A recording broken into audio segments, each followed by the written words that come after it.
Bonjour, ici Pierre Lequien et vous écoutez Pas sorti du bois.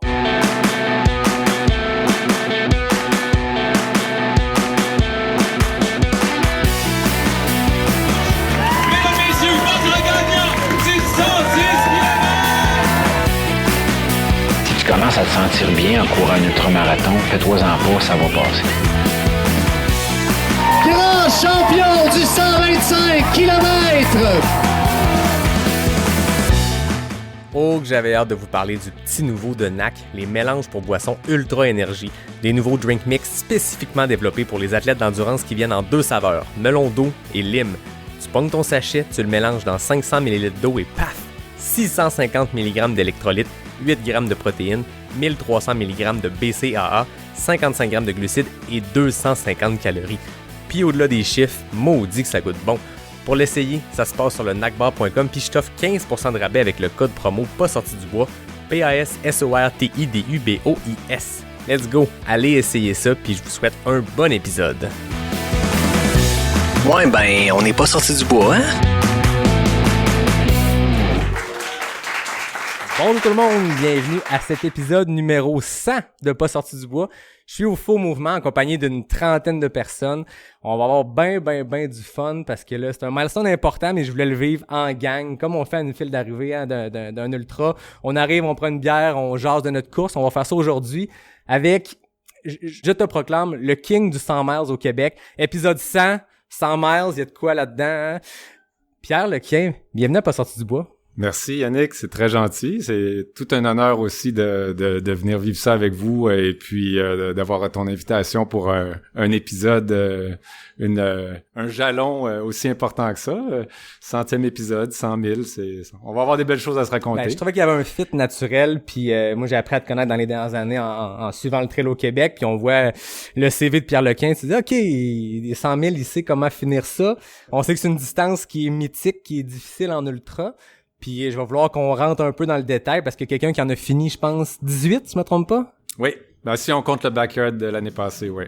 18 100 miles, je pense qu'on va pouvoir apprendre de tes succès, apprendre de peut-être tes erreurs aussi, parce que je suppose que dans les 18, ça a pas tout été une walk in the park. Absolument.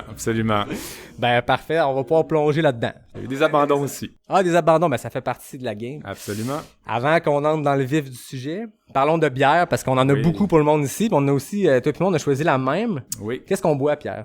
Une excellente Nano IPA des Vallées que j'adore déjà. C'est la première fois que j'y goûte. J'adore les produits boréales. Nano 2,5%. J'aime les IPA, les sessions. Elle est vraiment très bonne. Ben, elle se prend tout doucement. Ben, j'ai choisi la même chose que toi parce que je me suis dit, là, j'ai 2 épisodes enregistrés. On commencera pas sur la grosse IPA tout de suite. On va y aller smooth, puis après ça, ben, avec la prochaine invitée, on verra. Cheers, ouais. Pierre. Cheers à tout le monde ici. Cheers.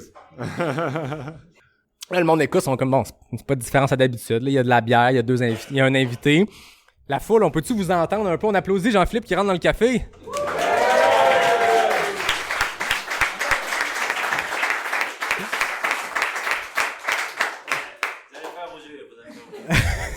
Fallait juste prouver au monde qui l'écoute en ce moment qu'on n'est pas juste en Zoom comme beaucoup d'épisodes, qu'il y a vraiment un public qui est là. Il y a du monde debout, il y a des places assises. Je me suis dit, c'est des coureurs, c'est des coureuses qui viennent majoritairement. Fait que rester debout pendant 2 heures, ça devrait aller. Donc, on jouera une chaise musicale entre les 2 épisodes, on verra ça. Donc, avant qu'on entre dans notre discussion, j'ai quand même sorti des stats, parce que ceux qui sont habitués de pas sortir du bois savent que j'étais un peu geek de statistiques. Puis je me suis dit, je vais faire mes petites recherches pour arriver avec des stats intéressantes sur ce 100e épisode-là. 97 invités différents. Sur 100 épisodes, il y en a que j'ai reçu 2-3 fois. Il y a Natacha qui était là 4 fois pour 4 épisodes avec les jeunes. Yvan Lheureux qui est maintenant un invité chouchou qui a été là 4 fois. Anne Bouchard, une petite fille que je sais pas si vous connaissez ici. Elle était là 2 fois, sera-t-elle là 3 fois, on sait pas. Bref, 97 invités différents. Un truc que je suis quand même fier parce que j'ai parti le projet en me disant faut qu'il y ait la parité. Pas dans le sens que je recherche absolument d'être tout le temps sa parité, mais la course, le trail, c'est une affaire de gars, de filles, de tout le monde, peu importe. Puis essayons de tendre vers ça. J'arrive au 100e, puis je suis pile là, j'ai refait le calcul. Puis ce que je trouve qui est encore le plus fun là-dedans, c'est que j'ai pas eu à le forcer. Je me suis pas dit, bon, là, j'ai trop de gars ce temps-ci, faut que je reçoive une fille, je vais me forcer à recevoir quelqu'un. Ça s'est fait hyper naturellement, pas calculer les choses, on arrive à 100, puis on est pile sur la parité. Donc ça, c'est un truc que je trouvais intéressant. 132 heures d'enregistrement. Donc, vous le savez, pas sorti du bois, des fois, c'est long. Des fois, avec Charles Castonguay, ça dure 3 heures avec plusieurs bières. Des fois, c'est 1h30. Bref, c'est des longs épisodes, mais 132 heures pour 100 épisodes. 92 semaines. Donc, ça a été ça depuis le premier épisode enregistré le 2 septembre 2020 avec un gars qui est ici aujourd'hui, Guillaume Barry. Le premier qui a accepté de venir. Puis Marlène Côté aussi, je les avais reçus les deux back-à-back, l'épisode 1 et 2. Donc c'est pour ça que je me disais le 100e, on va faire ça 100, 101, 2 invités aussi. Donc c'était mes petites tasses pour commencer. Je sais pas si c'est du pétage de bretelles ou juste je suis peut-être le seul qui tripe ses chiffres, mais je trouve ça le fun d'en parler. René a l'air d'être d'accord avec mes chiffres. Vous pouvez rentrer, monsieur, c'est aussi ouvert. Ah, désolé Charles, je perds un client. Parlons maintenant de trail avec Pierre Lequin. T'es allé à d'autres micros, t'es allé à Ultra Lala Podcast. Je salue Pierre-Luc Christina d'ailleurs. Ouais, j'ai pas envie de te faire répéter les mêmes affaires. Ceux qui veulent découvrir le parcours de Pierre jusqu'à la course, tes débuts en marathon, je vous invite à aller écouter cet épisode-là. J'ai le goût qu'on aille ailleurs parce que le but c'est de se compléter. Puis je salue tous mes collègues aussi des autres podcasts de trail, il y en a plusieurs. Puis je trouve qu'on a une belle collaboration tout le monde ensemble. Marie-Ève, Marc-André, on s'écrit tout le temps pour se dire qui s'en vient pour pas qu'on ait le même monde. Pierre-Luc, Christina, on a tous hâte qu'ils recommencent à en faire depuis que Pierre-Luc a complété son infinitus. Bref, une belle communauté qui se crée aussi dans le podcast de trail. Donc, allez écouter cet épisode-là pour découvrir tes débuts en marathon de Boston quelquefois. Oui. J'ai envie qu'on rentre direct dans le trail. C'est quoi qui t'a attiré vers le fait de quitter l'asphalte puis les belles pistes droites pour aller dans les racines puis dans la boîte? Ben, je te dirais que j'ai toujours eu une attirance naturelle pour ça. Donc, j'ai couru, j'ai suivi un parcours assez classique pour beaucoup de coureurs, de commencer sur l'asphalte et puis graduellement trouver des opportunités, puis prendre goût, prendre plaisir à la trail. Et puis, tu sais, moi, j'ai toujours aimé jouer dehors. J'ai jamais eu peur de la boîte non plus. Je m'amuse là-dedans. Tu sais, dans mes premières années, 2005 à 2010-11, je faisais surtout des demi-marathons, route, mais dans le tas, il y avait aussi la Grande Virée des Sentiers à Saint-Bruno, qui est pas de la trail technique, mais qui est un début de trail, on pourrait dire si on veut, mais déjà là, je sentais un attrait, ça m'amusait. Alors, ça n'a pas été long quand les premières opportunités, quand je me suis mis à tendre l'oreille puis à regarder qu'est-ce qui se passait, de trouver des opportunités puis de vouloir essayer des courses de trail. Alors, puis ça a été essentiellement le Ultimate XC là, qui était un point déclencheur là-dedans. Là. Ça a comme fait partie, moi j'appelle ça, j'en parlais avec Yohan Rock, la génération du XC Saint-Donat. Ouais. L'Ultimate XC, j'ai l'impression que, toute cette gang-là de coureurs, puis tu peux en parler parce que t'étais là pour le vivre, mais c'était comme ce début de saison-là qui se faisait une genre de tradition, cette course-là organisée par Dan Desrosiers, puis après ça, les 100 miles américains, je pense qu'à l'époque, il n'y avait pas beaucoup de 100 miles au Québec. C'est ça. Parle-moi de l'Ultimate XC, puis c'était quoi l'impact que ça avait dans la communauté, cette course-là? Ben, moi, je l'ai découvert. En fait, j'avais fait mon premier ultra route en 2011, le Mont-Royal Summit Quest à Montréal. 100 km, là, je m'étais garoché de 42 à 100, puis je m'étais pété la gueule puis les jambes, mais je m'étais essayé, puis ça avait tenu le coup, fait que c'était comme un bon test en partant. Puis l'année suivante, 2012, là, j'ai découvert le Ultimate XC, puis j'avais commencé à regarder sur les réseaux sociaux, là, tu sais, j'avais entendu parler un petit peu de Yohan, qui était pas encore vraiment connu à l'époque, mais tu sais, je l'avais entrevu, puis on s'est rencontrés, on a fait connaissance là-bas, on a fait connaissance avec Dan Desrosiers, puis la course Ultimate XC existait depuis plusieurs années avant aussi. Elle avait commencé à Jay, elle s'était déplacée à Mont-Tremblant, puis elle était rendue à Saint-Donat. Donc moi, je suis arrivé dans cette aventure-là à Saint-Donat, et puis j'ai découvert tout un monde de coureurs super sympathiques, là, plusieurs, et puis tu sais, on parle tous de Yohan, de Pat Godin, de certains autres, mais il y en a plein d'autres là que j'ai découvert. Dan Desrosiers aussi comme personnage, comme organisateur de course, c'était une légende, là, ça l'est encore. Hein. Il s'est retiré complètement de ça, il fait sa petite affaire, mais tout le monde pense encore à lui. Je préparais notre entrevue, puis je voulais qu'on jase de cette course-là qui était, je pense, un incontournable à l'époque. Puis je voyais que l'article datait de 2017 quand il a annoncé que c'était son dernier Ultimate XC. Ouais. Ça faisait 15 ans qu'il faisait ça. Fait que on parle beaucoup des courses mythiques, l'UTHC, QMT, qui célèbrent leur 10e, 11e anniversaire. Là, on recule 2002, le premier Ultimate XC. Exactement. Puis je disais dans l'entrevue avec Distance Plus, je pense que Dan Desrosiers, il avait quitté sa job, il avait quitté l'Ultimate XC, puis je pense qu'aujourd'hui, il est boulanger. Oui. Ah oui, donc c'était une autre de ses passions. C'est un gars qui se lance à fond dans ce qu'il aime et puis donc chapeau bas puis je lui souhaite de continuer à avoir beaucoup de plaisir. J'espère le revoir un jour parce que ça fait plusieurs années que je l'ai pas vu. Mais donc ça a été bien agréable puis tu sais les petits speeches qu'il nous faisait là pour nous teaser puis nous dire à quel point ça allait tough puis on allait en baver puis tout ça le 60 km là ou 60 quelques c'est là. Ça j'allais dire, je vois Anne Bouchard hocher de la tête en arrière. Ouais, c'est ça. Mais il paraît que c'est ça, il y avait la distance sur papier. Puis comme il y a beaucoup ça arrive souvent en trail, là, la distance sur papier, parlez-en aux gens qui sont allés en Gaspésie. Salut Jeff.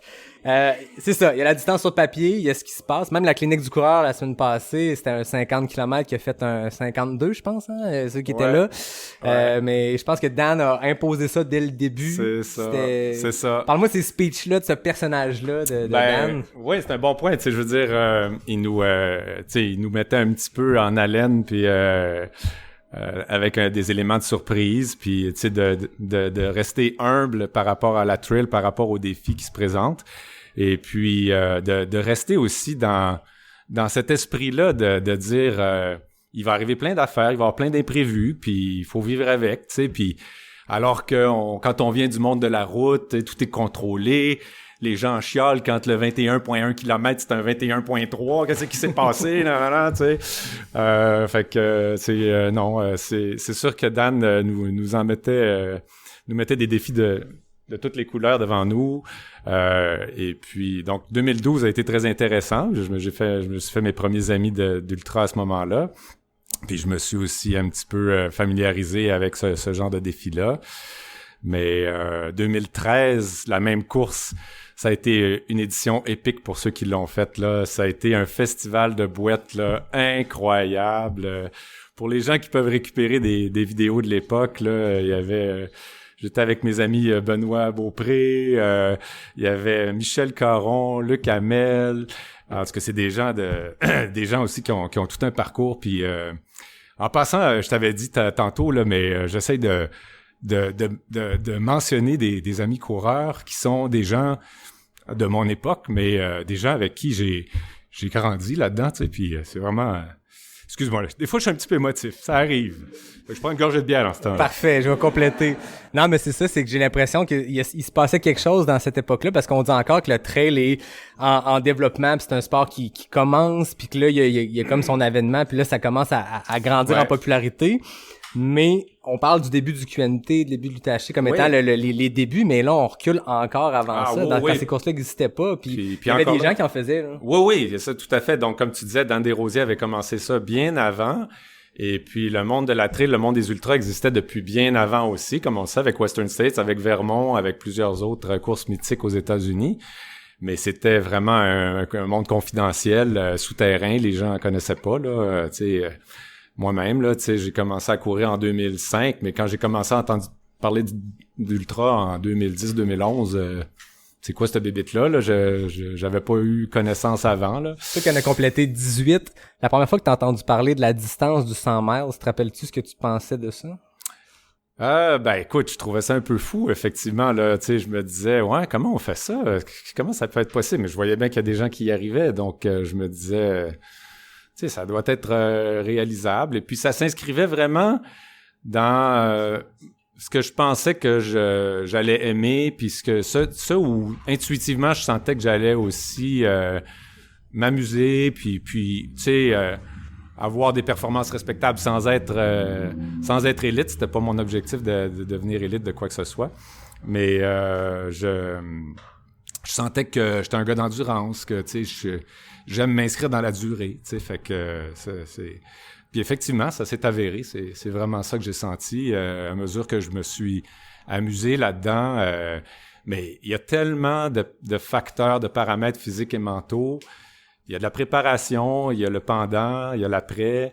Il y a vraiment beaucoup de facteurs. Puis c'est aussi... c'est des défis qui sont un petit peu hors norme pour la majorité des gens.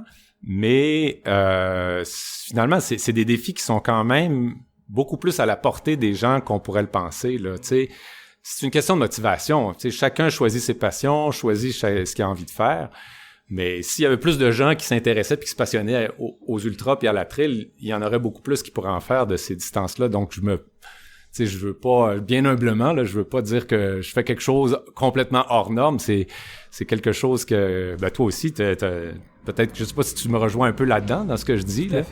Mais je pense que la distance a l'air monstre quand tu le regardes puis tu t'arrives, mettons, d'un background comme tout le monde on se met à faire de la route, le 10 km, le 21, et le 42 devient comme cette espèce d'épreuve reine, puis là t'apprends que passer le 42 il y a autre chose, puis tu te dis OK, là ça il y a pas de son, pas d'image, tu dis ça se peut pas. Mais tu sais là, ça fait 100, je le disais tantôt, 97 personnes, c'est beaucoup du monsieur madame tout le monde. En fait, c'est presque exclusivement du monsieur madame tout le monde qui atteint ces distances-là avec ben de la volonté puis ben du temps. On s'entend, tu te lèves pas un matin puis tu fais un 100 000 pour le fun. Exact. Ben, il y a Yvan Lheureux qui l'a fait, mais il l'a payé au premier Bromont Ultra. Ah ouais. Mais c'est là qu'on s'est rencontrés puis qu'on s'est connus, Yvan et moi aussi. Avant qu'il rentre à l'hôpital, là. Ouais, c'est ça. C'est ça. Mais j'ai l'impression que c'est quand même quelque chose à la portée de tout le monde, puis tout âge, toute shape. Des fois, il y a des sports que tu te dis, ah ouais, ceux qui font des 100 000, ça doit être des grands athlètes, mais non, il y a monsieur, madame, tout le monde qui est pas l'image que tu te fais d'un athlète de haut niveau. Puis c'est à la portée de tout le monde, mais ça prend un peu de volonté, beaucoup. Puis généralement, les plus belles histoires d'ultra, de 100 000 et tout ça, c'est les histoires des gens qui arrivent là, à juste passer avant le cut-off, là, tu sais. Ça, c'est merveilleux, là. Bien, vraiment, honnêtement, là, c'est des gens qui ont persévéré, ils étaient à la limite, là. Ah ouais, mais c'est une autre sorte de compétition. J'ai l'impression qu'en avant du pack, il y a une compétition entre ces athlètes-là qui sont pour les premières places. Mais en arrière du pack, il y a des histoires qui se comparent en termes de performance, parce que là, c'est pas le deuxième qui pourchasse le premier, c'est le cut-off qui pourchasse le dernier. Ouais. Puis c'est aussi stressant. Moi, ça m'est arrivé une fois l'année passée au Québec Mega Trail, quand j'ai été arrêté 2 heures de temps dans un ravito. Là, j'étais rendu tête d'un cut-off. Puis là, c'est la première fois que ça m'arrivait. Puis là, tu cours, puis tu regardes ta montre, puis là, t'es plus en compétition avec quelqu'un d'autre, t'es plus en compétition avec ton temps idéal, que ça serait le fun que je le fasse en 19 heures. Ouais. En compétition contre le fermeur qui va te ramasser puis qui va t'envoyer chez vous si ça marche pas. C'est ça, c'est ça. C'est une autre sorte de compétition, puis c'est le fun. Il y a plusieurs courses qui récompensent ce dernier finisher-là, dont le Gaspésia. Puis c'est ça, c'est qu'il y a des superbes histoires là-dedans. Justement, le Gaspésia, j'y vais là dans une semaine et puis quelques jours, et puis je suis bien humble par rapport à ça. Le cut-off de 30 heures, je connais pas le parcours.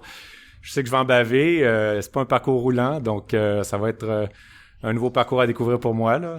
Toi, tu l'as fait? Ben, j'ai fait le 100K, mais au final, 100K, 50K, 100 000, c'est la même boucle. Oui. Je vois ici, il y a René qui a terminé ce 100 000-là l'année passée. Oui. Félicitations, René. Anne qui l'a terminé. Ouais. JP t'a fait le transpercé 100. Donc, t'as fait cette boucle-là. On était une couple ici qui ont... Dom, tu le connais en masse, ce parcours-là. Ben oui, tu vas l'avoir ta boucle, mais c'est ça, c'était un parcours challengeant. Dans quelques jours? Non. Ah, OK.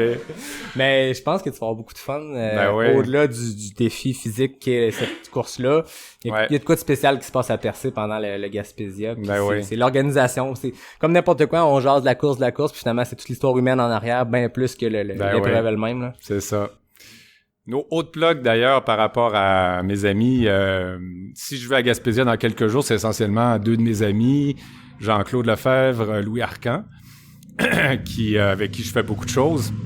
Puis c'est eux qui ont eu l'étincelle, qui ont dit « Hey, on y va, Pierre, embarque-tu? » Je savais que j'allais dire oui. Ça n'a pas été dur à convaincre, là. Puis en plus de ça, ils sont tellement bons organisateurs. Écoute, je suis en voiture, je suis tellement gâté, là. Ils s'occupent de plein de logistique. J'ai pas beaucoup de choses à préparer moi-même. Donc, je suis bien chanceux de ce point de vue-là.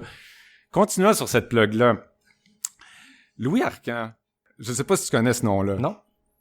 Ben, il y a autant de 100 000 complétés que moi. Ah ouais? Puis il est pas connu dans la trail.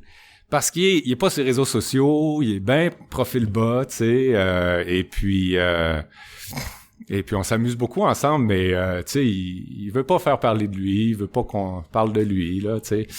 Mais je le salue bien bas parce que c'est tout un chic type, puis il m'a toujours beaucoup inspiré.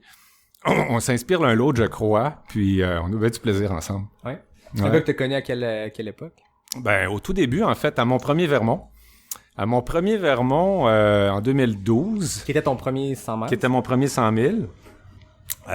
Juillet 2012, il faisait bien chaud. Et puis, Lynn était venue. Mon épouse Lynn est ici avec moi. On la salue. Et puis, on va parler de Lynn aussi. Donc, on arrive au Vermont et puis on fait connaissance avec certains coureurs qui étaient là. Et puis, je fais connaissance avec Louis et avec Patrick Hood aussi. Patrick Hood, le frère de Frédéric Hood. OK. Le grand frère de Frédéric Hood, qui lui aussi profil bas, donc faisait pas parler. Mais lui aussi, il a collectionné des 100 000, plusieurs à son époque. Donc, il y en avait déjà quelques-uns derrière la cravate avant que j'ai embarqué. Puis après, il a arrêté. Là, il a un petit peu disparu. On espère le revoir bientôt. Mais donc, Louis et Patrick étaient deux grands copains. Ils faisaient plein de choses ensemble. Puis ils étaient très, très mobilisateurs. Là. Ils étaient très...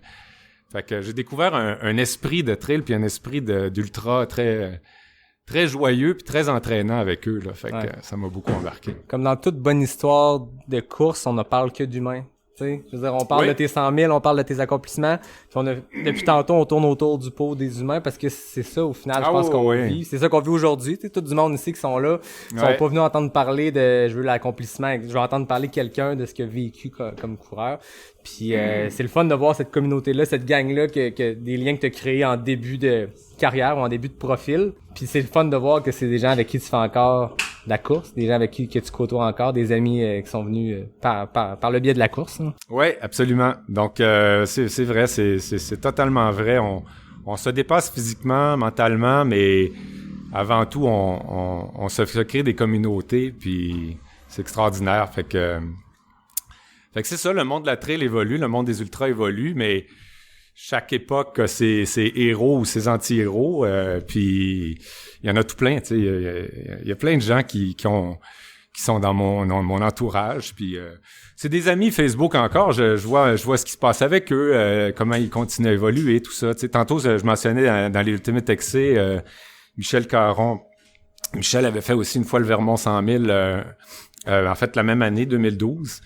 Et puis il avait fait le Ultimate XC, puis en 2013 on l'avait fini ensemble dans la boîte avec un autre ami, Luc Hamel, qui est un autre organisateur de courses en Estrie, et puis Michel il est photographe dans la vie, puis pour le plaisir aussi, puis sur Facebook il publie tellement de belles choses là, puis il y a vraiment un très bel esprit, c'est ça. Tu parles du Vermont 100 qui est une course, ton premier 100 000, c'est aussi une course que tu as faite à 7 reprises, dont 6 finishes. Exact. Tu as la fameuse boucle des 500 miles du Vermont quand on complète cette course-là 5 fois. Félicitations d'abord. Merci. Pas une course facile. Non, effectivement, le Vermont, si on parle un peu plus du Vermont, c'est pas une course facile. Le dénivelé est moindre que celui de Bromont, mais c'est 4500 mètres à peu près. Mais d'abord, mi-juillet, c'est très chaud. C'est souvent très chaud, humide. Et puis, il y a pas beaucoup de trails techniques, mais il y a certains moments où les montées-descentes te rentrent d'aplomb. Puis dans mon cas, à moi, tu sais, si je divise un 100 000 en 4 quarts, je peux dire que le quart qui me fesse toujours le plus dedans, c'est le deuxième quart. Deuxième, OK. Ouais. Troisième, graduellement, je reprends du mieux. Puis quatrième, je finis en force. Qu'est-ce qui explique premier, que c'est le deuxième? Classique. Entre autres parce que dans le premier, je pars trop fort. C'est ça qu'on avait fait, hein? Ouais, exact. Fait que, tu sais, je suis un peu trop enthousiaste, je me laisse aller. Puis, tu sais, c'est pas nouveau pourtant, là. Tu sais, d'un à l'autre, tu dirais, le gars, il va apprendre, il va... C'est comme, je sais pas, c'est plus fort que moi de m'amuser dans le premier quart.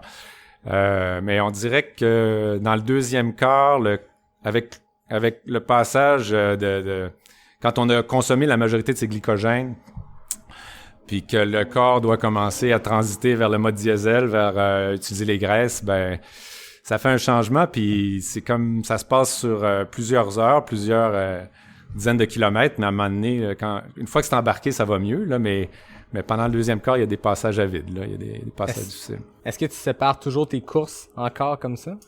Plus ou moins, là, tu sais, c'est un peu par expérience, c'est un peu comme ça que ça vient, avec le Vermont puis avec Bromont, tu sais, c'est des courses que j'ai vu un peu comme ça, là, que, ouais, effectivement, ça peut-être qu'avec d'autres courses, ben, tu sais, comme le Gaspésia, probablement que je vais la diviser autrement, parce que c'est 3 segments identiques, donc, aller, retour, aller.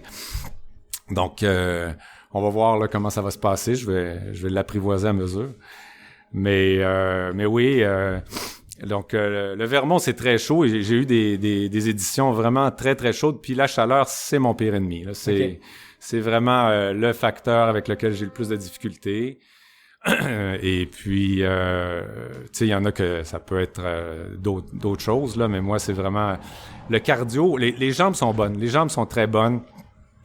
Mais le cardio il plafonne. Puis, il plafonne d'autant plus qu'il fait chaud. Alors, tu sais, entre 15 puis 25 degrés, la marge est énorme. Là. Puis quand t'ajoutes l'humidité à ça aussi, là, ça... Ah, puis il y a les anneaux Vermont, c'est 30 et plus. Non? Ouais, ça peut aller à 30 et plus, exactement. C'est beaucoup, je pense, des chemins de terre, donc à découvert. Tu sais, des fois, quand on est dans une single track bien profonde, ben ça reste que t'as un peu de protection. Là, Vermont, il y a des sections très à découvert. Oui, absolument, exactement. Ça, c'est un très, très... Tu le touches dans le mille. Là. Toutes les routes où t'es pas dans le couvert des arbres, ça fesse direct dessus.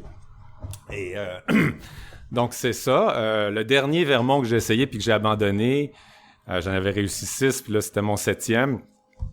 Rendu à la mi-course, j'avais joué au yo-yo un peu avec un autre coureur ontarien d'origine russe, Anatoly.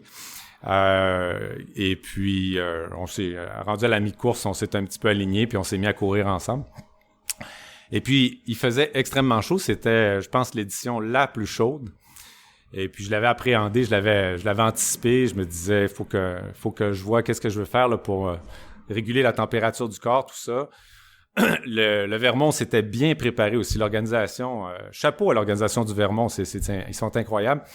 Ils avaient prévu beaucoup plus d'eau et de glace dans les ravitaillements. Donc, à chaque ravitaillement, là, je me rafraîchissais, je me mettais un foulard avec de la glace. Écoute, puis j'ai été bien fier. Au niveau de la température corporelle, j'ai bien géré ça, mais il y a un élément que j'ai mal géré, c'est mes pieds. Donc, au niveau des pieds, un moment donné, j'ai eu un passage dans une rivière à Gué, j'avais les souliers mouillés, tout ça. Donc, avec les souliers, à un moment donné, l'eau s'en va, ça s'écoule, les pieds redeviennent au sec graduellement, mais il y a la sueur des pieds aussi. Puis la sueur des pieds sur un 100 000 à un moment donné, là, si tu changes pas assez souvent tes chaussures, tes chaussettes, ça peut finir par te rattraper. Anatoly et moi, on était ensemble dans la deuxième moitié, puis Anatoly a mieux géré cette partie-là. Donc, on développait tous les deux des ampoules aux pieds, mais lui, moins vite que moi. Puis lui, avec un background de médecin, il traitait ses ampoules au fur et à mesure. Moi, boboche, je les laissais aller, puis je les laissais grossir, puis je m'en occupais pas. Puis j'ai pas assez changé de souliers. Donc, rendu à 88 000, il en restait juste 12. Chez Bob, j'ai décidé d'arrêter ça, là, de tirer la plug. J'aurais pu finir en marchant, puis en fait, j'aurais fini avec Anatoly. On aurait fini les deux à marche ensemble, mais ça aurait été juste 4 heures de marche douloureuse à faire quelque chose que tu sais, à finir un 100 000 que j'avais déjà fini avant. Fait que là, ça a pas aidé, mettons, au niveau de la motivation, là. J'ai juste eu le goût de l'abandonner, puis Lynn était là, m'attendait, puis on est reparti, on était bien contents, il n'y avait pas de problème. Fait que je comprends que Lynn est ton équipe de support à plusieurs occasions. Ça lui arrive, ouais, elle est là des fois elle est pas là non plus. En Gaspésie, elle viendra pas, mais oui, elle a été là dans les débuts aussi. Alors, Lynn, c'est sûr que ça fait partie de ma recette. On a une belle complicité, puis c'est me laisser la liberté que ça me prend, tu sais. Ouais. Ben, c'était tout un travail, support crew, tu sais. Puis là, tu sais, quand tu reçois ton coureur, puis qu'il est en lambeau, puis là, tu cherches à le soigner, tu cherches à l'encourager, mais en même temps, tu te dis, ouais, es-tu vraiment capable de repartir? C'est une bonne idée de l'encourager à repartir, tu sais. Ben, c'est ça qui est top, parce que dans un long ultra, à un moment donné, le discernement du coureur change, ou en tout cas, les idées sont plus aussi claires pour plein de raisons. Ouais. Mais à un moment donné, on le sait qu'il y a des courses, on a entendu combien d'histoires de gens qui pensaient être arrêtés puis se finir, puis sont repartis, puis à un moment donné, la vapeur a changé de bord puis c'est revenu, mais à un moment donné, il y a toujours la limite de dire je suis en train de me mettre en danger de repartir, ou c'est un mauvais moment à passer puis on va espérer que ça revienne. Exactement. C'est une ligne qui est dure à franchir, qui est dure à évaluer, autant pour le crew qui te voit arriver puis qui t'écroche de même, les yeux un peu cross-side, et le coureur qui, lui, dans sa tête, c'est soit j'arrête ou non, je suis correct, puis il saigne de partout. Puis exact, ouais, c'est ça. À un moment donné, tout à fait. Ça fait que c'est pas facile comme crew, comme accompagnateur de lire au travers de tout ça puis de dire qu'est-ce que je veux faire, comment je veux encourager mon coureur, etc. Et puis, justement, pour revenir sur le Vermont, la chaleur et tout ça, le dernier que j'ai abandonné, ça a été mon choix. C'était le début de la nuit à 88 000 et puis j'ai arrêté ça là. Lynn n'était pas là à mes côtés, elle m'attendait à l'arrivée. Mais si je reviens au deuxième Vermont de 2013, là encore un gros épisode de chaleur, très gros, puis vraiment là, je suis passé très très près d'abandonner à la mi-course là, à 48 000. Et puis Lynn me voit arriver aussi, mes parents étaient là aussi, hein, puis elle s'en souvient.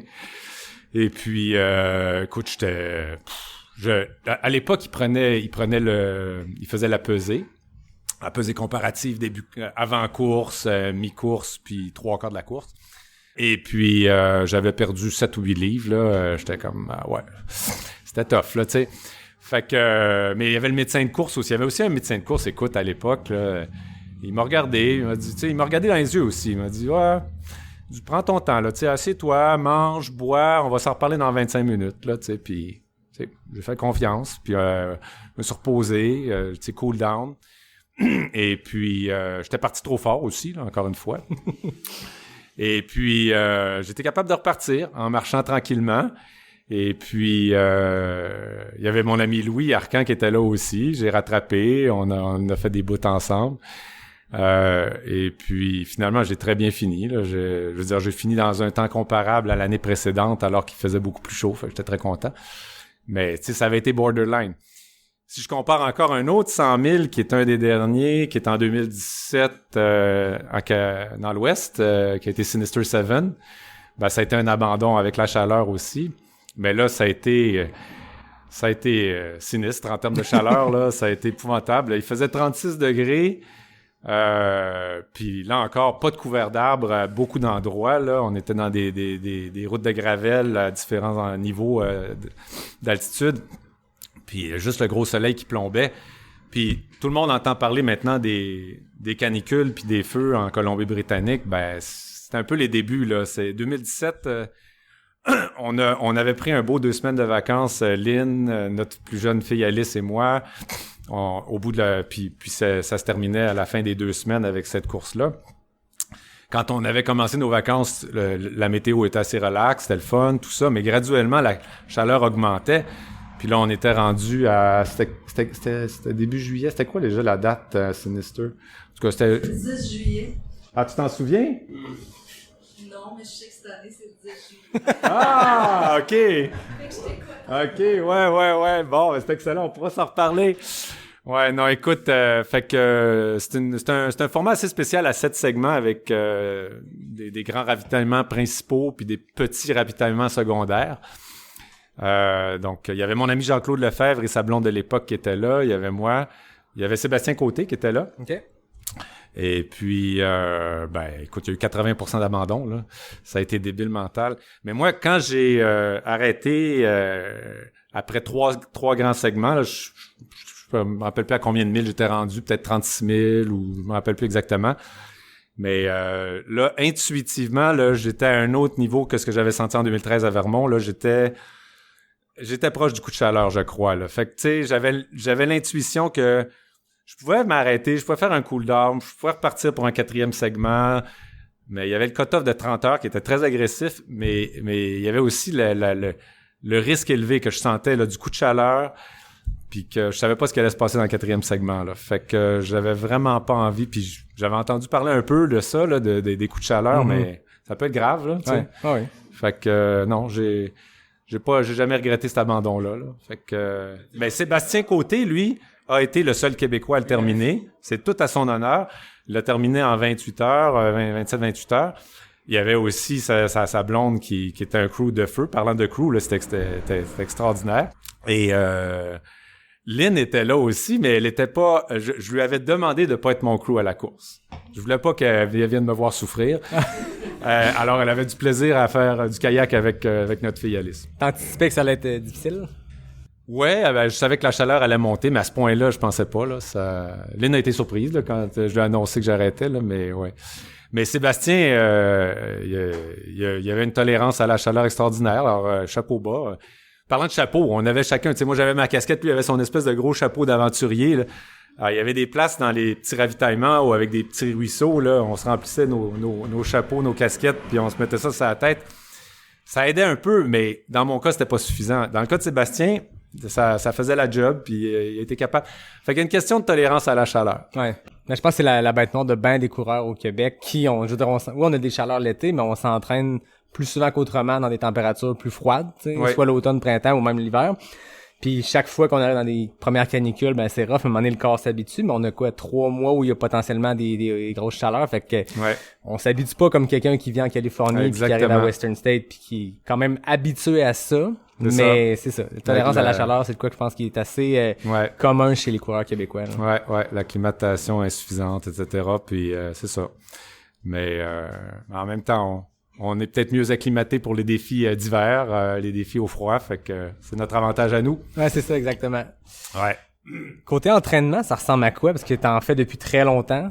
T'es une endurance dans tes courses, mais t'as une endurance aussi dans le sport. Ça fait longtemps que t'en fais. Puis on voit beaucoup de gens qui font, à un moment donné, se mettent à faire 2, 3, 4 fois des 100 000 et tout. Puis à un moment donné, on les sent revenir à des plus petites distances parce que ça devient dur pour le corps, l'entraînement, les longues heures. Tu sais, c'est tout qu'une entreprise décider de faire des 100 000 puis faire cette durée d'entraînement-là. Toi, ça fait une dizaine d'années que tu t'amuses dans les 100 000. Ouais. C'est quoi tes secrets d'entraînement? Ça ressemble à quoi une semaine type pour toi? Ben écoute, c'est relativement ordinaire, je dirais peut-être pour plusieurs coureurs qui nous écoutent ici aujourd'hui ou en podcast. C'est assez ordinaire dans le sens où je cours une moyenne de 10 à 12 km par jour, majoritairement asphalte. Parce que c'est ce que j'ai autour de chez nous. Je pars de chez nous tous les matins, sauf les fins de semaine où là, je pars ailleurs. Et là, les fins de semaine, je fais des moyennes longues. Une fois de temps en temps, là, j'ai une opportunité pour faire quelque chose d'autre. La fin de semaine passée avec mon ami Jean-Claude, Jean-Claude nous avait organisé une belle sortie à Lake Placid, en fait, Saranac Lake. C'était une deuxième fois qu'on se remettait au défi. Il y a des petits défis locaux dans les Adirondacks, là. Okay. À Lake Placid, ils ont un défi de 9 sommets. Ils appellent le Lake Placid Niner. À Saranac Lake, c'est le Saranac Sixer. Okay. Alors, c'est 6 montagnes à essayer de faire en mode ultra dans un seul, en dedans de 24 heures. Alors, ben, c'est pas comme un 100 000, là. C'est un 50 quelques kilomètres avec un 3500 mètres, 3500 mètres de dénivelé. On se déplace aussi en auto entre les sentiers là, pour les faire. Mais on s'est bien amusé. Donc ça fait un bon dernier long entraînement avant la Gaspésie. J'avais fait Donham il y a un mois, qui est aussi un 50-ish, là, qui devient plutôt 53, qui est de la route de Gravel, mais très le fun. Mais non, sinon, j'ai vraiment pas... tu sais, je t'en ai parlé un petit peu tantôt, mais je pense empiriquement, de mon expérience de coureur... Moi, je suis un gars assez brouillon, je suis pas de plan, je suis heureux comme ça, je me sens pas de besoin d'avoir de plan ni de coach. Tu sais, je cherche pas non plus. Puis avec le temps qui avance, c'est de plus en plus juste le plaisir pur. Je m'intéresse pas à la performance. J'ai une montre ordinaire, j'ai pas de GPS. Je suis heureux comme ça, je suis heureux de pas compter combien de kilomètres puis de D+, puis à chaque entraînement. Là, je regarde pas ça. Tu sais, je connais mes petites routines, fait que je sais que, OK, aujourd'hui, j'ai été prendre ma boucle de 12 kilos, demain, je vais faire mon autre boucle de whatever. Alors, je fais ces choses-là, mais ce que les gens vont peut-être trouver drôle, je me considère un peu paresseux, tu sais, dans le sens où je m'entraîne dans un volume relativement bas pour ce que j'ai à faire. J'allais dire, ben oui, en fait, tu me voles le prochain segment parce que j'avais le goût d'ouvrir les questions. Moi, je suis là, ça fait 100 épisodes, j'en pose des questions. Là, je me dis, on a du monde ici. Ben, certainement. Puis je vois le monde autour regarder. JP, t'as-tu une question? Non, mais c'est quoi ton background? Parce que, tu sais, là, tu as commencé des 100 000, mais tu suis pas de planif, tu fais rien, tu t'amuses, mais t'as-tu un sport d'avant ou... Mon background, c'est une bonne question, mais là encore, je suis un average boy. J'ai fait un peu de tout jeune. J'ai fait du soccer, tu sais, parce que mes parents m'avaient encouragé là-dedans. J'ai fait un peu de natation, j'ai fait du judo. J'ai fait des sports assez classiques dans mon enfance. J'ai été touche à tout. J'ai des sports de raquettes un petit peu aussi, toutes sortes d'affaires. Quand j'étais jeune, je faisais beaucoup de vélo. J'avais un vélo 10 vitesses ordinaire. j'habitais sur la Rive-Sud, puis je partais souvent tout seul à arpenter la Rive-Sud de la Prairie à Candiac, à Varennes, là, le bord, là, puis c'est ça, je me faisais des rides. Donc, je pense que ça a aidé à me donner des bonnes jambes, mais sans plus, là, tu sais, c'est ça. Je pense que j'ai des bons gènes aussi, puis comme je dis, si je reviens, donc, pour ça répond un peu à ta question, tu sais, j'avais pas de prédisposition, puis j'ai pas fait d'athlétisme. Puis d'ailleurs, je considère pas que j'ai pas de performance d'élite, là, tu sais, je m'amuse, j'ai le goût de te contredire là-dessus. J'ai pas l'habitude de contredire mes invités, mais juste pour te gêner un peu puis te montrer que Pierre est un homme très humble. 7 fois Bromont Ultra en 7 éditions. Il les a toutes finies, il les a toutes faites. Toutes dans le top 15. 4 fois dans le top 5, 2 fois sur le podium. Fait... Ça reste que le Vermont 100, que t'en parlais tantôt, tu l'as toujours fait sous les 23 heures, dont un chrono, un 18h57 pour 100 000. Faites le calcul, le pace. Ouais. Fait que, ça, je le sais, c'est peut-être pas élite dans le sens qu'on te verra pas à la ligne d'arrivée de l'UTMB sur le podium. Non, c'est mais ça. je tenais quand même à mettre en perspective que M. Lequien a un beau background. Ben, merci. Philippe, j'avais prévu des cadeaux pour ceux qui allaient poser des questions. Fait que t'es-tu un buveur de café? Non? On va te donner une tasse à la place. Tu mettras de la bière. Tu mettras de la bière dedans, mais mes amis de Capé 1 ça va encourager les questions aussi. Là. Il y a des partenaires. beaux prix à Ben là, gagner. c'est ça. On va enfiler une belle tasse. Je remercie Ray et François de Capé 1 qui m'ont envoyé du stock pour vous gâter. Donc peut-être que s'il y en a qui ont une autre question, levez la main. Il y a peut-être des cadeaux pour vous aussi. Ah. Il y a peut-être du café. S'il y en a qui aiment le café. Merci. Derrière.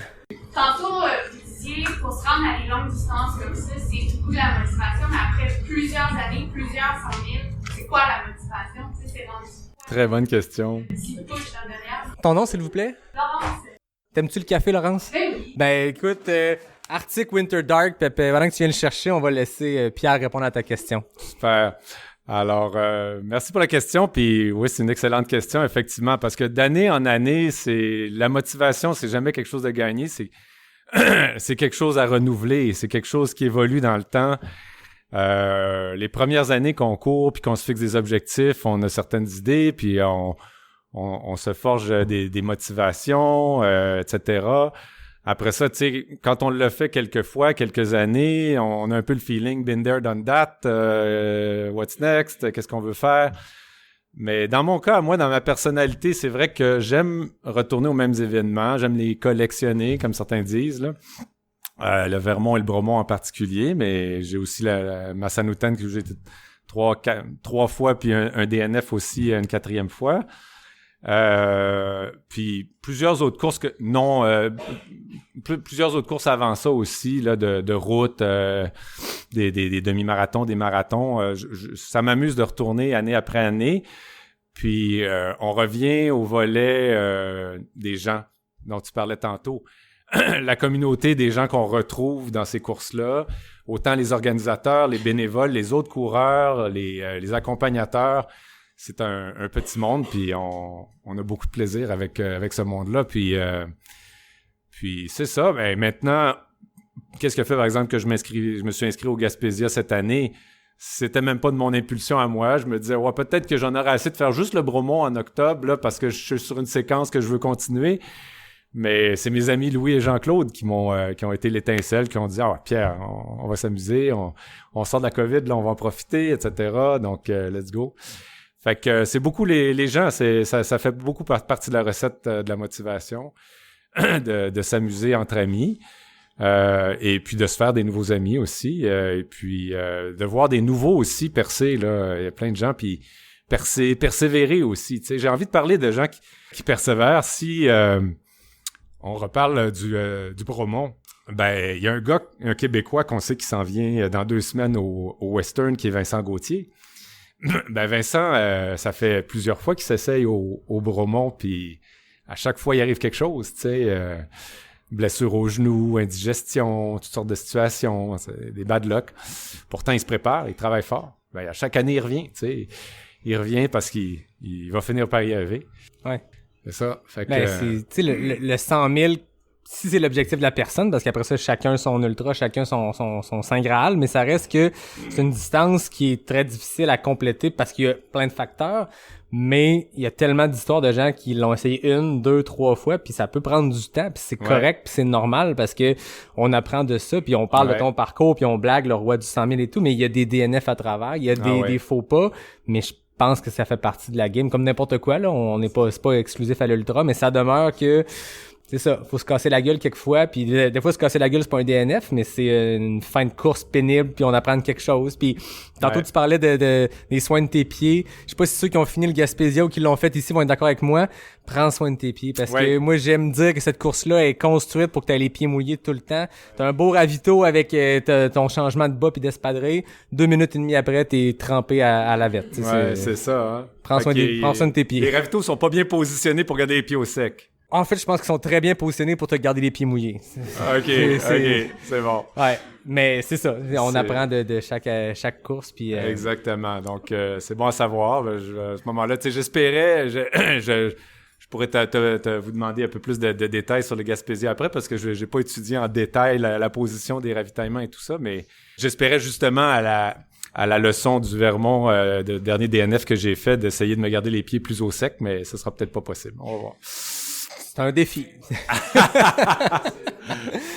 J'ai rebondi sur la question de Laurence. Il y a beaucoup de monde en ce moment qui atteignent le 100 000. Puis ils font comme « Wow, OK, c'est ça. » Donc, il y a une nouvelle porte qui s'ouvre. Puis on se dirige vers le 200 000, le 250 000, le 888 km. Il n'y a pas de fin là-dedans. Ah, c'est fou. Toi, est-ce que ça t'intéresse, ces distances-là? Ou le 100 000 complète ce que tu as allé à chercher dans ce sport-là? C'est une bonne question, ça aussi. C'est toutes des bonnes questions. En fait, écoute, comme on peut voir dans mon parcours, je me suis concentré sur le 100 000.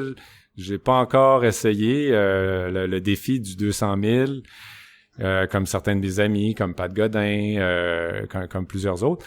Et je me pose la question parce que c'est vraiment un passage, pour moi, il y a une grosse différence entre 100 000 et plus que 100 000 dans le sens où un 100 000, tu peux le faire, mais normalement, tu le fais sans vraiment faire de gros dodo, là. Tu sais, c'est même de sieste, là, tu vas peut-être faire une micro-sieste de 10-15 minutes dans le tas si t'en as vraiment besoin. Dans mon cas, j'essaye même pas parce que je suis un mauvais dormeur, là. Même à la maison ou tu sais, dans des conditions idéales, des fois, il y a des moments où ça peut me prendre du temps à m'endormir. Mais, tu sais, faire une micro-sieste de même sur commande comme un Johan Rock, là, j'y arriverai pas, là, tu sais. Fait que pour ça, j'ai un peu d'appréhension à essayer le 200 000 pour la gestion du sommeil, la gestion de l'alimentation aussi.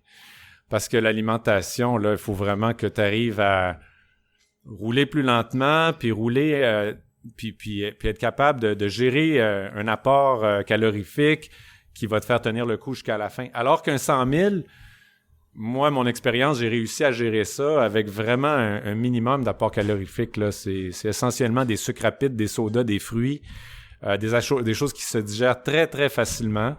Parce que justement, je veux pas avoir de situation d'abandon reliée à des éléments trop lourds que j'arrive pas à digérer. Parce que là encore, tu sais, la tolérance à la chaleur, c'est un facteur individuel qui varie d'une personne à l'autre.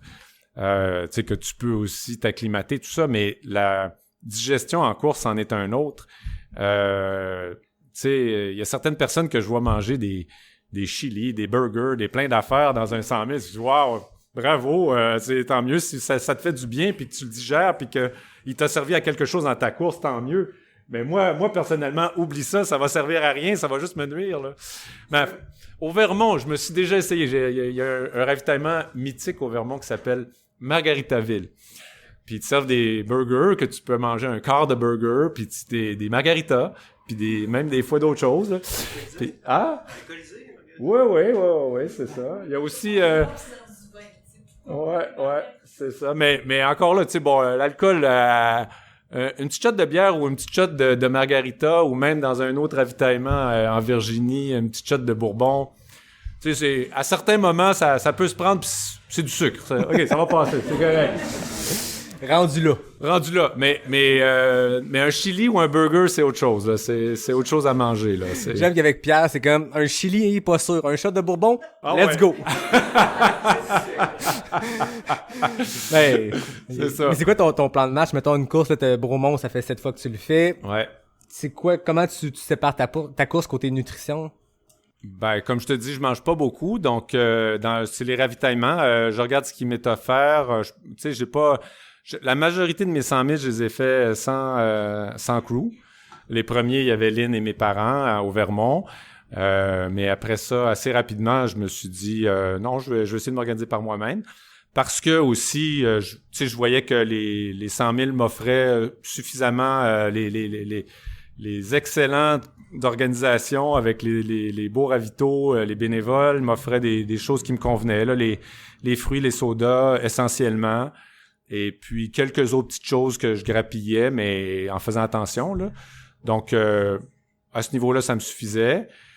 Puis, tu sais, je veux dire, dans ma tête, puis empiriquement, avec l'expérience, c'est juste les sucres que je vais chercher, c'est des petits kicks pour relancer la machine, tu sais, pour amener du sucre au cerveau aussi.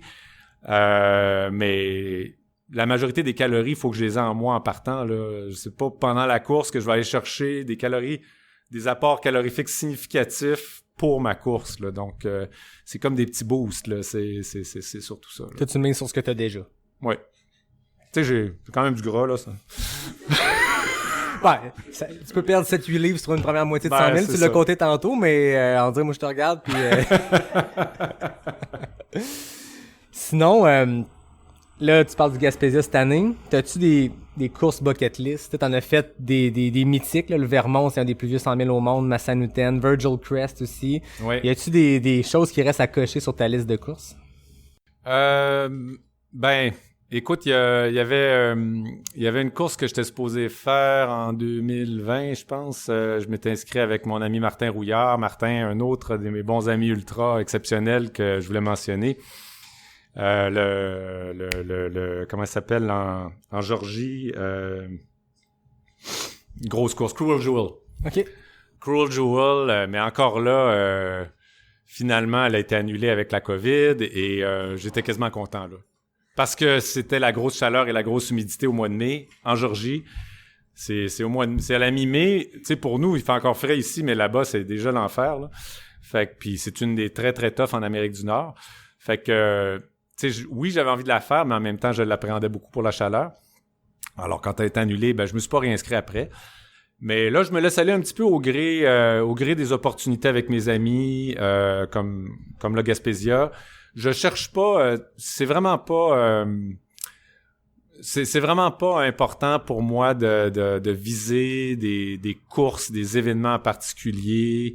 Tu sais, j'ai pas besoin de me dire ah oui, j'ai toujours rêvé d'aller faire telle course à tel endroit dans le monde ou à tel endroit en Amérique du Nord même là, tu sais, s'il y a des opportunités qui se présentent puis que ça cadre bien aussi dans nos plans de couple, tu sais, les vacances et tout ça, je vais considérer ça comme des belles opportunités, mais sinon, j'ai pas envie de me faire un gros checklist, là.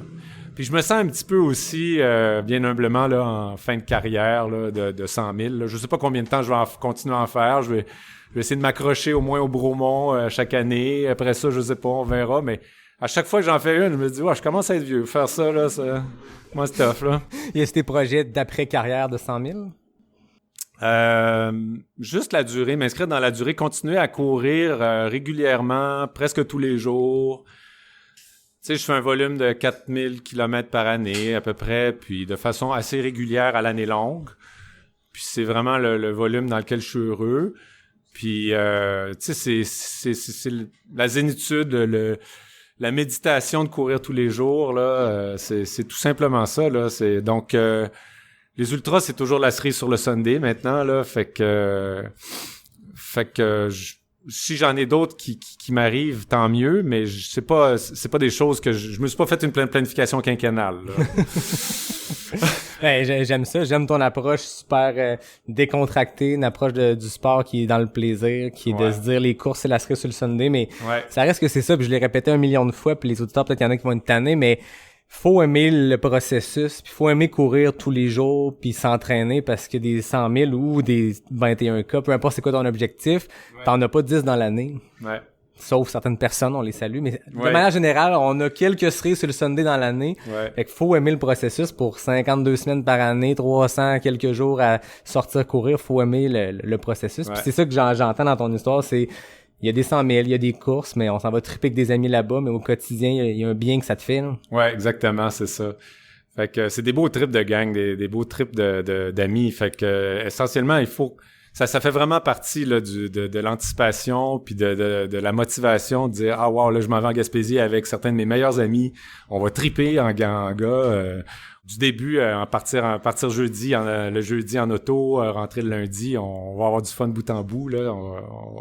Fait que définitivement, c'est ça. Ça fait partie de la façon dont je vois les choses.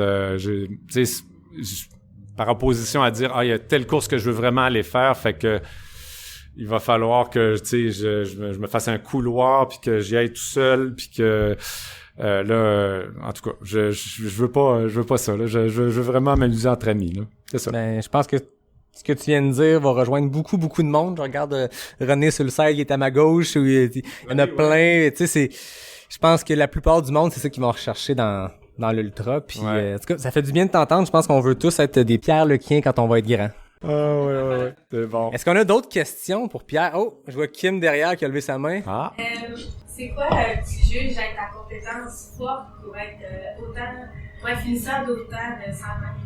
Donc Kim, que j'ai déjà reçu au podcast, je t'avais pas nommé tantôt, qui demande à Pierre c'est quoi ses compétences fortes pour réussir des 100 mètres. Ouais, très bonne question.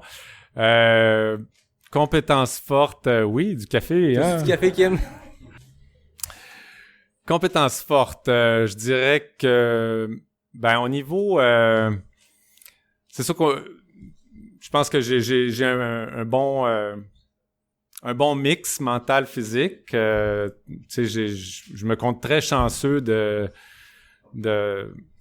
d'avoir les aptitudes physiques, puis l'endurance, puis d'être capable de maintenir ça année après année, puis de pas me blesser. Ça va avec le dosage de volume que je fais.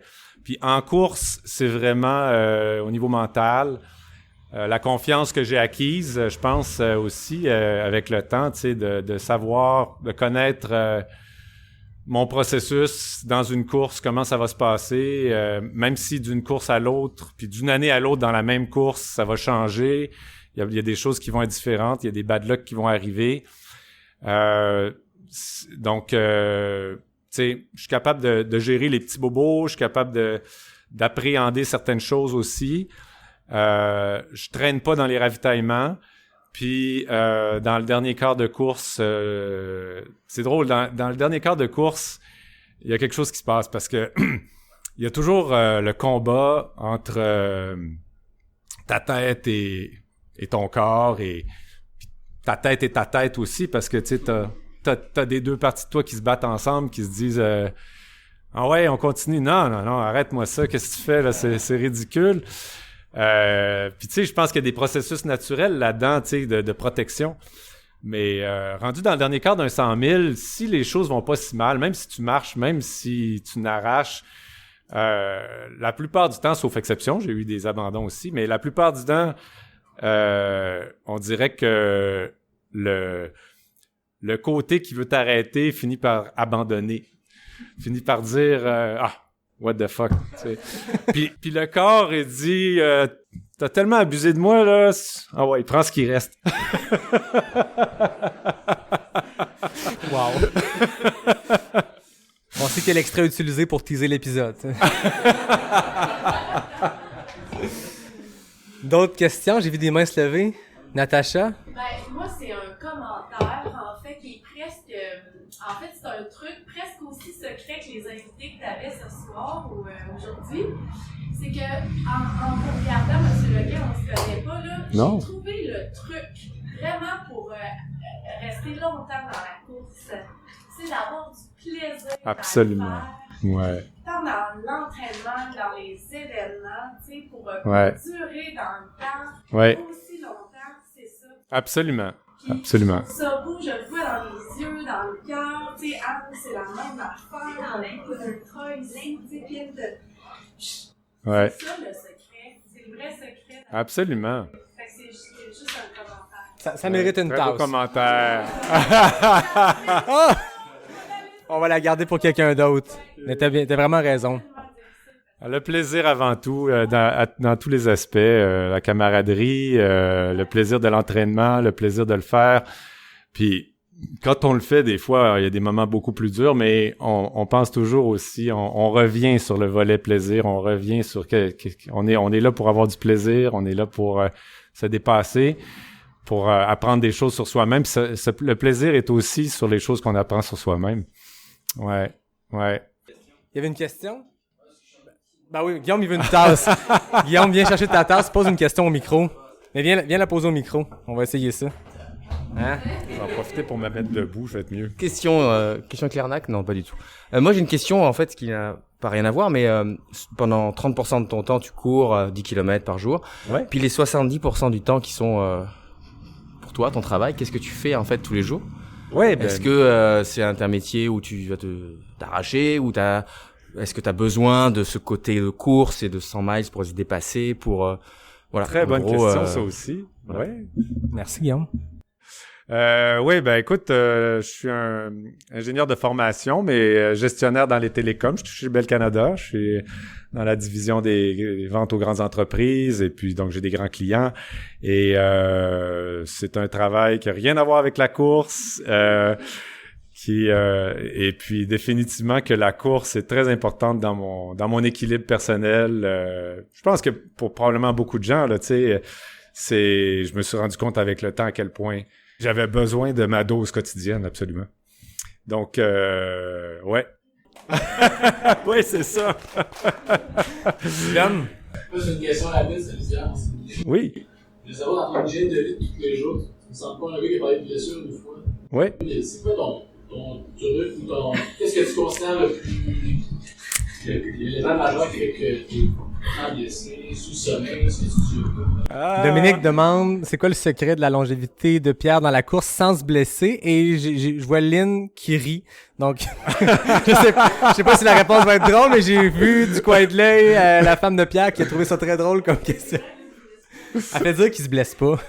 Ouais, ben c'est une bonne question. Je pense que c'est plusieurs facteurs, mais d'une part, je me considère très chanceux. Je pense que j'ai des bons gènes, j'ai une bonne tolérance, mais aussi, je reviens un peu sur un facteur que j'avais dit tantôt. Là, je me considère pour les 100 000, les gens qui s'entraînent dans tout ça, je me considère un peu paresseux. Tu sais, je fais dans une braquette de volume d'entraînement hebdomadaire, disons. Tu sais, tu vas rencontrer des gens qui courent 100 km et plus par semaine, puis ça leur réussit, puis ils réussissent à faire des choses. Je te dirais que maintenir ce genre de volume-là à très long terme sur plusieurs années, ça finit par taxer le corps.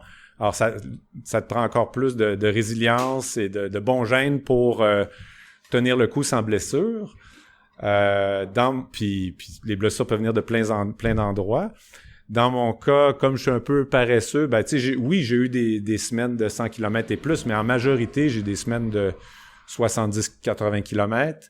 Puis ça me suffit. Donc, j'ai comme une base établie. Donc, tu sais, ça fait que... Mais je suis assez chanceux. J'ai pas... Tu sais, j'ai senti des douleurs, j'ai senti toutes sortes d'affaires m'arriver. Puis le corps se réajuste tout le temps. Tu sais, j'entendais parler de gens de bandelettes, d'ischio, de genoux, tu sais, mes amis, les genoux, les chevilles, les tendons d'Achille, les fessiers. Mon ami Frédéric Giguère, que je salue aussi, qui se bat depuis quelques années avec toutes sortes de douleurs, puis il persévère, puis il suit les exercices de physio, de toutes sortes de choses. Puis on va refaire des courses ensemble, j'ai confiance. Mais donc, moi, dans tout ça... je me considère très, très chanceux, ouais. Fait que... mais je m'écoute aussi, oui, je m'écoute aussi. Fait que c'est ça. Tu sais, quand je sens que ça commence à faire mal, ben on se calme un petit peu, là. Et puis, mais tu vois, je te donne un exemple de blessure en course qui a failli m'arriver à un moment donné dans un de mes bromons, le 3e bromont en 2016. dans le début de la deuxième boucle, tu sais ce que c'est aussi, Yannick, on repart à la noirceur, où il fait noir assez peu de temps après. Puis là, là, c'est une autre game. De refaire le même circuit, la noirceur, c'est pas comme quand tu l'as fait de jour. Il y a la fatigue et tout qui vient. Mais dans les premières montées-descentes entre le camp de base et le P5, il y a certains seuils à redescendre avec des seuils rocheux un petit peu à pic là, à certains endroits. Là, puis ce jour-là, il y avait des roches étaient mouillées. Tu sais, je les ai pas bien pris. Il y en a un des deux seuils où je suis vraiment mal retombé sur la cheville. Je me suis vraiment, là, je m'étais quasiment foulé la cheville. Et puis, je me disais, bon, je pense que là, ça va être game over. Là. Je pense pas que je vais être capable de recontinuer là-dessus. Marcher le 2 km qui reste jusqu'au P5, on va voir, tu sais. Je me suis rendu au P5, je me suis arrêté, j'ai mangé, bu.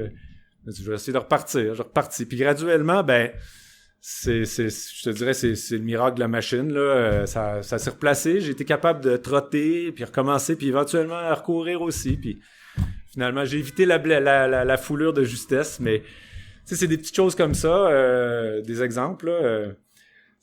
Justement, les foulures aussi, on dirait que la majorité du temps, quand je tombe dans un trou ou une situation imprévue, j'ai comme un réflexe de ramollir pour que tout mon poids corporel tombe sur la cheville à ce moment-là, tu sais, que des petites choses comme ça.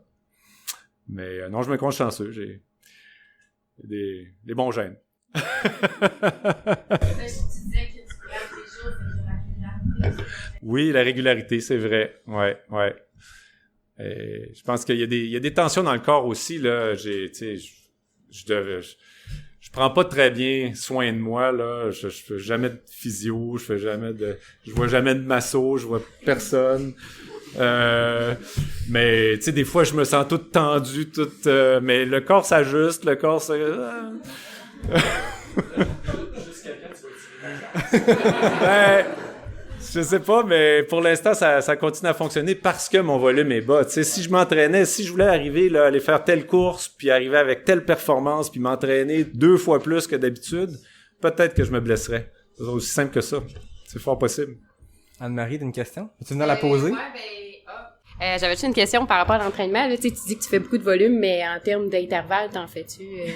Inclus-tu des intervalles là, autres que jogging, ton 10 kilos, mettons? Ouais, c'est une bonne question. J'en faisais à l'époque des intervalles.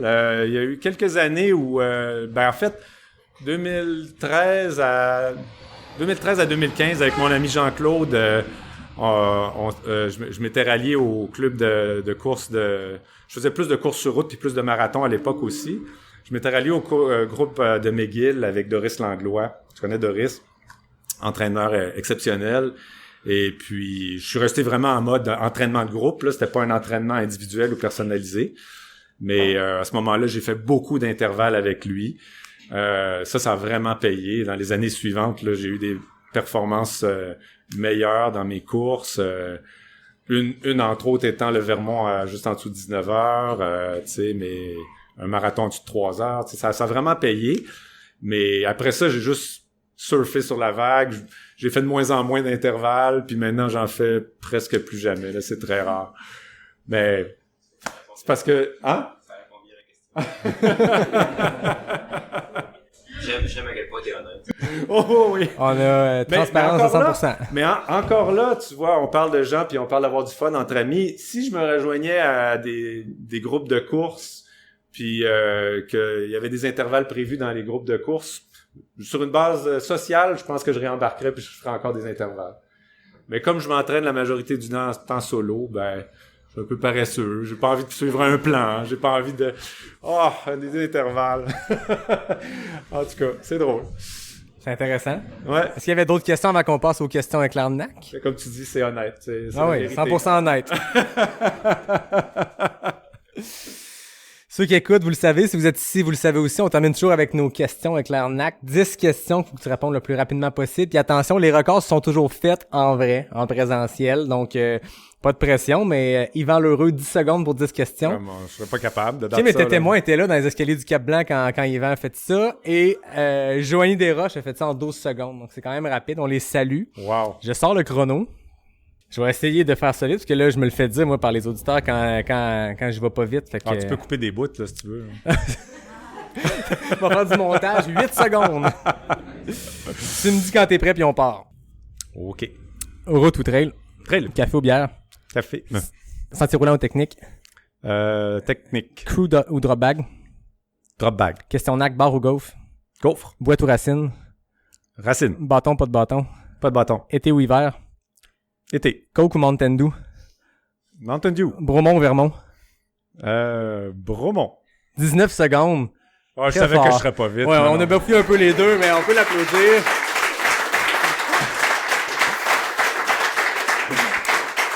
Il y en avait des difficiles là-dedans aussi. Là, Coke ou Mountain Dew, pourquoi je t'ai posé ça? Je sais pas. Est-ce que tu veux raconter? Ben oui, c'est ça. Le dernier Bromont, je me suis amusé à prendre des Mountain Dew pendant la course. Tu sais, quand je te parlais de soda.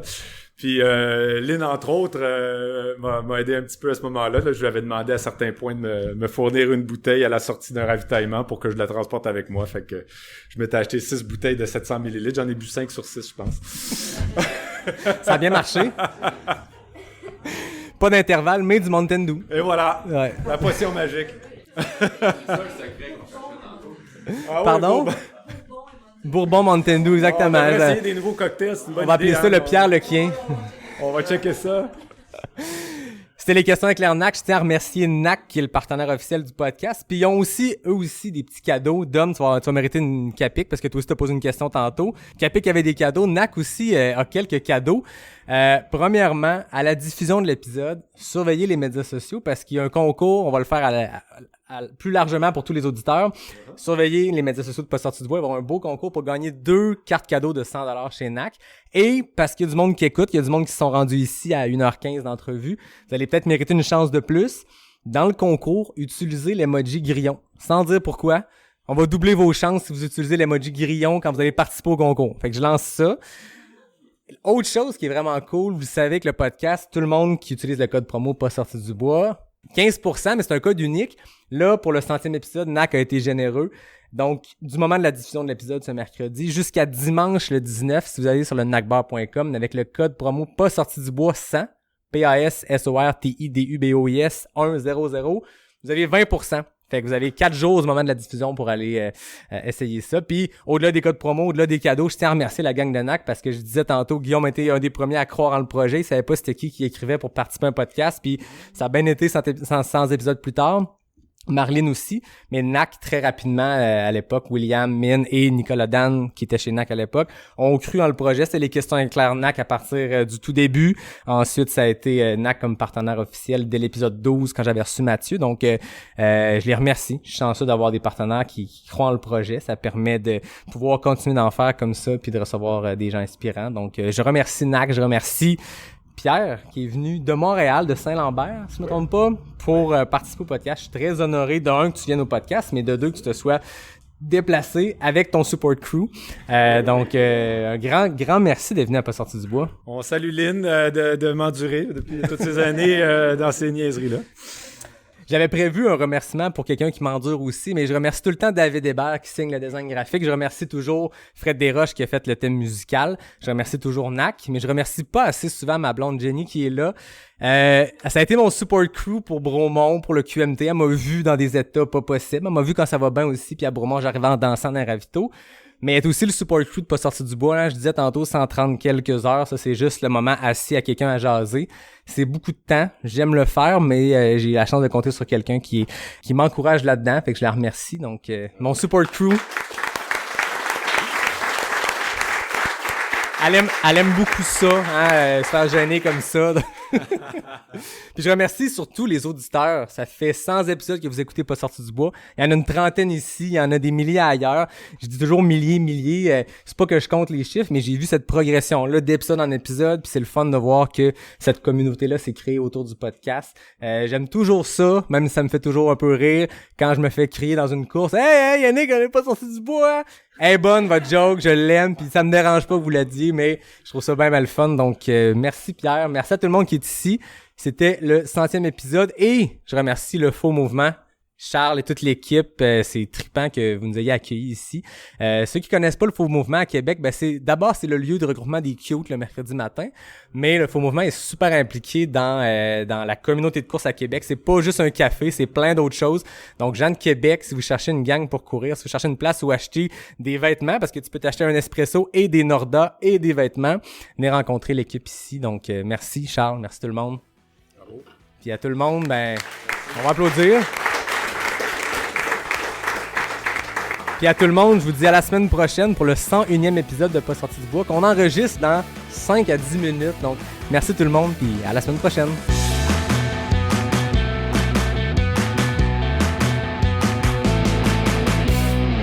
Et voilà!